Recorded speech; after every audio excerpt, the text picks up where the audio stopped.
can you show me what you've done now for the craft? Oh, I love it. So I picked the sayings that Ethan says: smash, pow, bam. So this is very personalized table for him, and I hope that he doesn't smash it again. Actually, I don't know. You probably didn't see it. I did like a little poison ivy move from the makeup. Oh, I can see it now. It's almost like it grew. There's a vine there. Yeah. Okay. So I'm excited about this one. So Okay. like I said, that one's been very covered, and the people that cover it have done an excellent job, and so I'm giving them all the credit. But I felt it was important to touch base since we were talking about poison ivy. Okay. Because otherwise, you'll start looking it up, and that'll be the first case that pops up. You'd be like, why didn't she say this one? Yeah. So I was thinking about poison ivy, and I was thinking about what she stands for and who she is. So I went a little bit of a different direction with it. So I like the other story, but this, I'm feeling this story. So have you ever heard of Berta Caceres? No. I had not either, but she's actually super important. So I really I feel bad that I don't know who she was. This is a quote from her. So this was one of the things that really sold the story for to go with poison ivy. Mother Nature, militarized, fenced in, poisoned, demands that we take action. Berta Isabel Caceres Flores was born March 4th, 1971 in La Esperanza, Honduras. She was part of the Linca people, which are the predominant indigenous group in southwestern Honduras. And she was actually born into an activist family. Her mother helped people that were escaping from El Salvador, refugees from El Salvador, brought them into the home. And so even as a young age, Berta would help care for the people from El Salvador.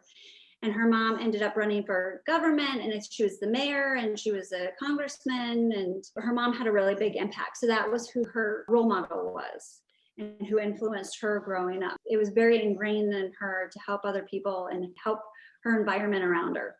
In 1993, she's a student, and she co-founded the Council of Popular and Indigenous Organizations of Honduras, or COPIN.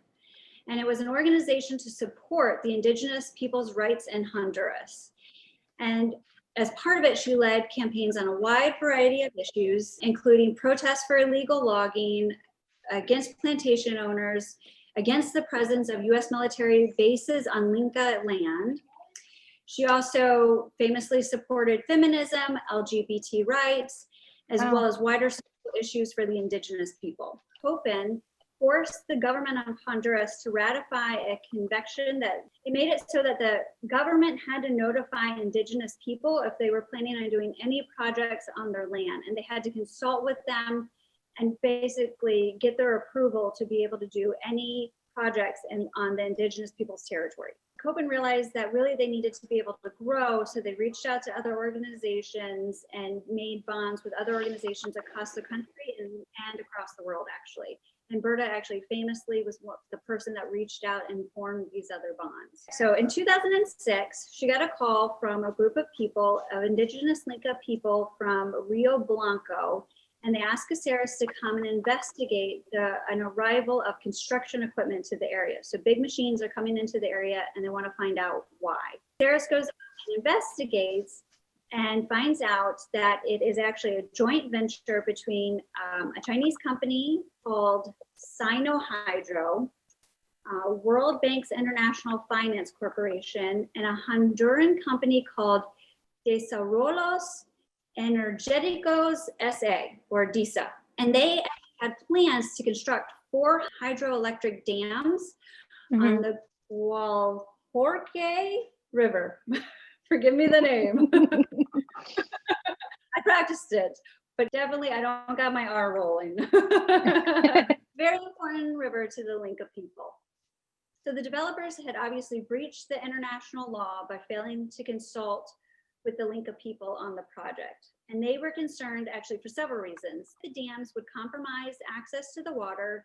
It would compromise the food chain. They used the river. They felt it was very healing. So they used the water to grow medicinal plants and stuff like that. But they also felt the water itself was very healing and very spiritual.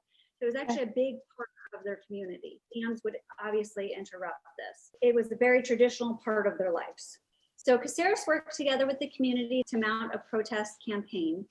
She organized legal actions and community meetings and gathered the link of people together to protest against the project. She took the case to the Inter-American Commission on Human Rights. In 2013, Caceres led a Copen and the local community in a year-long protest against the construction site to prevent the companies from accessing the land. So they started a protest, would block the land, block the machines from coming in. What happened was the security officers regularly removed protesters from the site.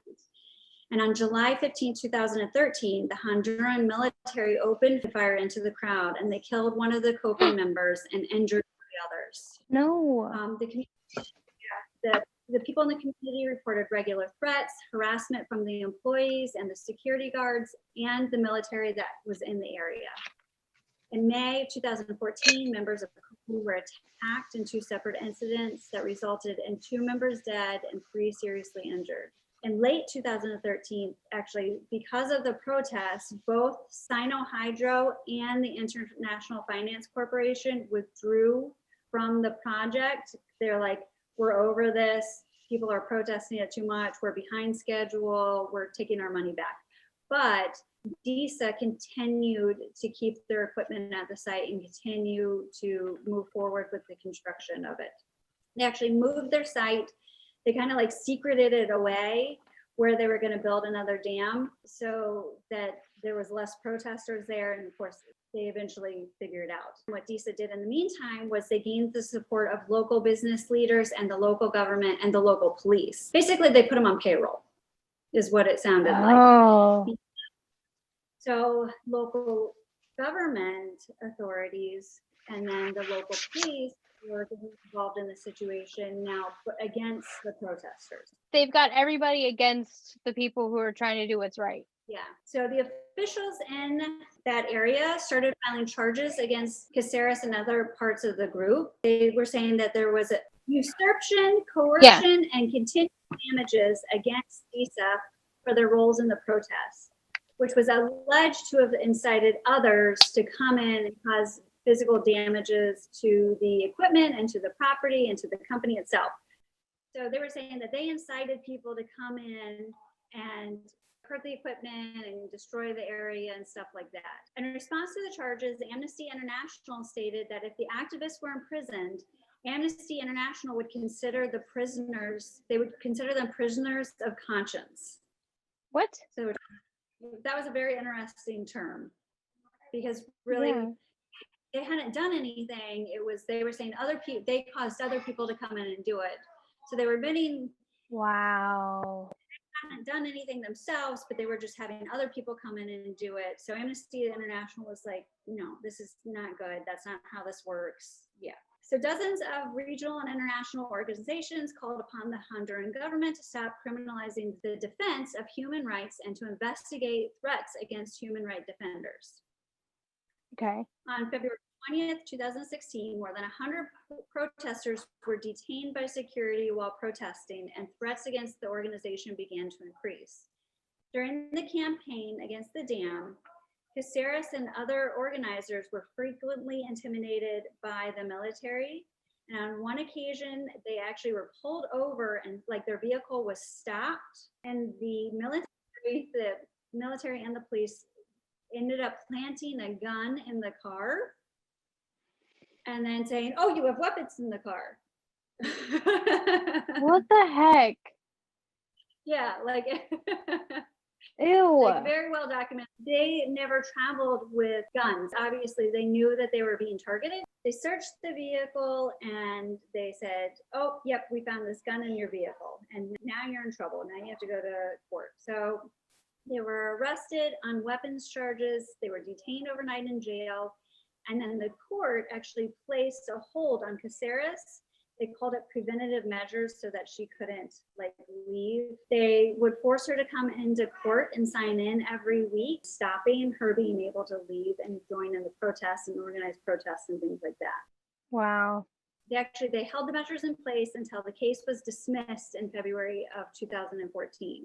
There were court records released in May of 2016 that showed the government and DISA, the company, repeatedly sought to show that Caceres was the one having violence and causing the anarchists to come and terrorize the groups through the protesting. Totally the government's in their pocket, like, oh no, it was definitely her being, causing them to come out and be terrorists. So messed up. Yeah, this woman has a lot of good quotes. So this is another one, like when you look her up, this is one of her big quotes. They are afraid of us because we are not afraid of them. When she did speeches, she would say that to really empower the crowd. And so people really fell behind that motto, and it really was a powerful statement to the people there. Nice. March 2nd, 2016, several masked intruders stormed into Berta's home and she was shot to death. Wait, who did this? There were several masked men that stormed into the home.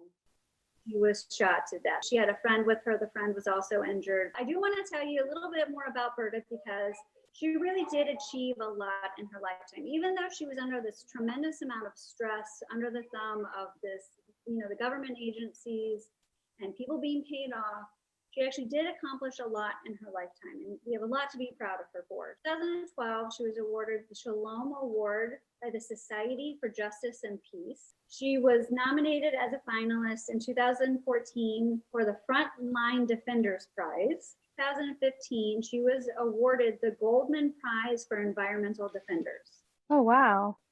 Yeah. In April of 2015, the international human rights organization Global Witness highlighted Caceres' case as emblematic of the severe risk environmental activists face in Honduras, which at the time had the highest number of killings of environmental and land defenders per capita in the world. Whoa. Yeah, so there were hundreds of people that died per year in Honduras being environmental activists. I think it was something like 200 to 300. So just because they stood up for the environment, they were killed. Yeah. For blocking this dam, they were in every single way, they were in the right. This was a way of life for these people to use this river. People were really killed over their cause and over what they believed in and what they stood for, and trying to protect their land and trying to protect their environment, really trying to protect their environment. You should not have to die over that. That's just insane. In 2018, 7 men were actually found guilty for the murder of Berta Caceres. Okay. Actually, the court ruled the murder was ordered by the executives of the company DISA because of the delays and financial losses that Caceres had caused to the dams. There are details to this case that are very infuriating. Some of the men were former military for the U.S. Wow. That this crime. And so, I don't necessarily want to get into the ethics of it, but these people were trained at West Point. These people were trained in our government. And, my sister's in the military, and I very much feel she's out protecting my freedoms and my rights. I can't imagine that she would go and kill somebody over a river. I just can't. Right. This wasn't that long ago, though, right? You said 2016. There were 7 men convicted. Her family was not allowed to be part of the trial. The organization was not allowed to be part of the trial. Very problematic case, but they did end up convicting people over it. And during that conviction, it was noted that the person who hired them was this executive for DISA. And so he actually has an active court trial coming up, but they keep filing continuances in his case. And part of the problem is that he has like a no travel order on him until I think May of 2021. He keeps getting continuances. He might be able to leave the country before his actual trial comes up. Wow. And that's probably what they're going to push for to protect him, his team. They had a pre-trial thing in October where they were bringing in like touching base, like what evidence do you have, pushed it into the new year. And so everybody's very worried that if they keep pushing it, then they will not find justice. Everybody should petition for justice for her. Seriously, I wonder if there is a petition. Her family is very, very vocal. If you look her up, first things that come up is her daughter. She had 4 children, and one of her daughters is exceptionally vocal on this and does a lot of traveling around, still promoting the rights of Indigenous people in the country, because that's still obviously to this day.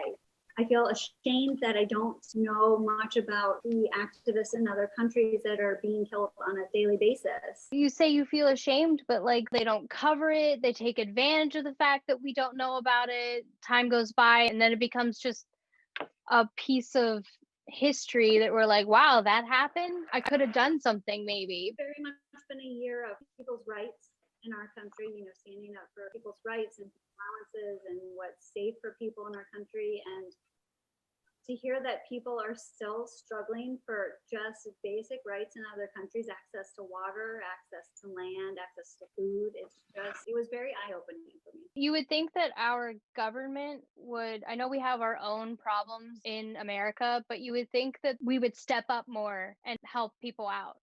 That's the power of Poison Ivy, I guess. Very cool. Two stories. I love the way you tied them both into the theme.